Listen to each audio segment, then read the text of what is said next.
Hello friends, good classes में आपका बहुत बहुत स्वागत है। हमारा जो नेक्स्ट क्वेश्चन है वो है what are the possible expression for the dimension of the cuboid whose the volumes are given as below. हमें इसमें क्या हुआ है कि क्यूबॉइड के वॉल्यूम्स हमें गिवन है, लेकिन आप देख सकते हैं कि जो वॉल्यूम है एक एग्जैक्ट फॉर्म में नहीं दिया हुआ है, एक्स की फॉर्म में दिया हुआ है। एक्स एक यहाँ पर वेरिएबल है, एक फिक्स वैल्यू यहाँ पर नहीं दी हुई है। इसी तरीके से इस वाले क्वेश्चन में भी यहाँ पर वाई दिया हुआ है, एक फिक्स वैल्यू नहीं दी है। हमें पॉसिबल यहाँ पर साइड्स निकालनी है क्यूबॉइड की, और यहाँ पर भी क्यूबॉइड की पॉसिबल साइड निकालनी है। आपको याद होगा कि क्यूबॉइड कैसा होता है। इस फॉर्म में हम क्यूबॉइड को बनाते हैं जिनकी सभी साइडें डिफरेंट होती हैं। 3 साइडें क्या होंगी?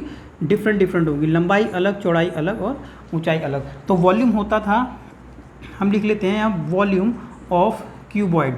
Volume of cuboid equal to होता है L into B into H, लंबाई गुणा चौड़ाई गुणा ऊंचाई के बराबर होता है। अब हम क्या करेंगे, हमें क्या करना है, अगर ये वॉल्यूम हमें गिवन है, अगर वॉल्यूम हमें गिवन है तो इसकी लंबाई चौड़ाई और ऊंचाई तो जरूर दी होंगी यहाँ पर। तो हम इसको कैलकुलेट करते हैं और इसकी लंबाई चौड़ाई ऊंचाई निकालने की कोशिश करते हैं। तो क्या लिखा हुआ है यहाँ पर 3x² 12x लिख लेते हैं कि ये वॉल्यूम है।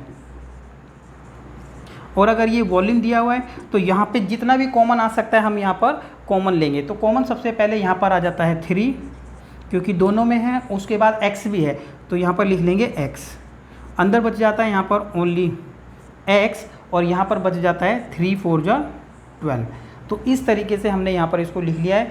अगर मल्टीप्लाई में दिखाना चाहें प्रॉपर तो लिखेंगे 3 मल्टीप्लाई में x मल्टीप्लाई में x माइनस में 4।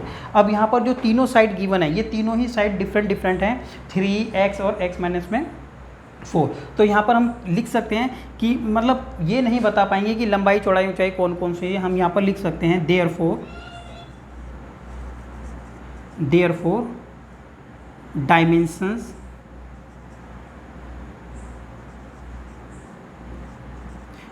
Dimension of cuboid are 3x minus में 4। तो ये पॉसिबल इसकी डायमेंशंस हमने कैलकुलेट कर लिए, लंबाई चौड़ाई और ऊंचाई। तो इस तरीके से ये वाला पॉइंट हमें करना था। अब है हमारा पॉइंट नंबर 2। इस पॉइंट नंबर 2 में क्या करना है, हमें लंबाई चौड़ाई ऊंचाई इसमें भी निकालनी है। और आप देख सकते हैं कि यहाँ पर जो भी कॉमन होगा मैक्सिमम वो हमें लेना है। सबसे पहले कॉमन यहाँ पर है k, तो k को हम यहाँ पर बाहर ले सकते हैं। उसके बाद जो भी फैक्टर आता है यहाँ पर, फैक्टर यहाँ पर कॉमन आ रहा है एक 4 सभी के टेबल में आता है। तो इस तरीके से यहाँ पर हम 4 कॉमन ले सकते हैं और k कॉमन ले सकते हैं, जो कि एक अब कॉमन लेने के बाद बच जाएगा यहाँ पर 3 एंड y²। कॉमन लिया तो 4 कॉमन आ गया और k कॉमन आ गया, तो यहाँ पर बच जाता है 2y। और यहाँ पर जैसे ही हमने 4 कॉमन लिया तो ये आ जाता है, और 4 भी कॉमन ले लिया था हमने और k भी कॉमन लिया तो बच गया ओनली 5। अब इस तरीके से हम यहाँ पर इसके फैक्टर कर सकते हैं, जो भी पॉसिबल इसके फैक्टर बनते हैं तो उसको करेंगे। अब 5 3 जा 15 होता है, और आपस में घटाने के बाद जो भी फैक्टर बन रहे हैं उसको हमने फैक्टर कर लेना है। तो इस तरीके से हम इनको 3 पार्ट में डिवाइड कर लेंगे, और इसमें एक लंबाई, एक चौड़ाई और एक ऊंचाई हो जाएगी। तो फैक्टर भी करके देख लेते हैं। फैक्टर करने पर आ गया 3 15, और 15 के ऐसे 2 फैक्टर करेंगे कि उनको आपस में घटाने पर 2 आता हो। तो हम लिख लेते हैं यहाँ पर 3y² और 3 5 जो 15 होता है, तो यहाँ पर आ जाएगा 5y और माइनस में 3y, आपस में घटाएंगे तो 2y प्लस का आ जाएगा और 5। उसके बाद 4k, और इसको जो भी फैक्टर में कॉमन आ रहा है, तो यहाँ पे कॉमन क्या आ रहे थे, y कॉमन आ जाएगा, तो यहाँ पर बच जाएगा 3y और प्लस का 5।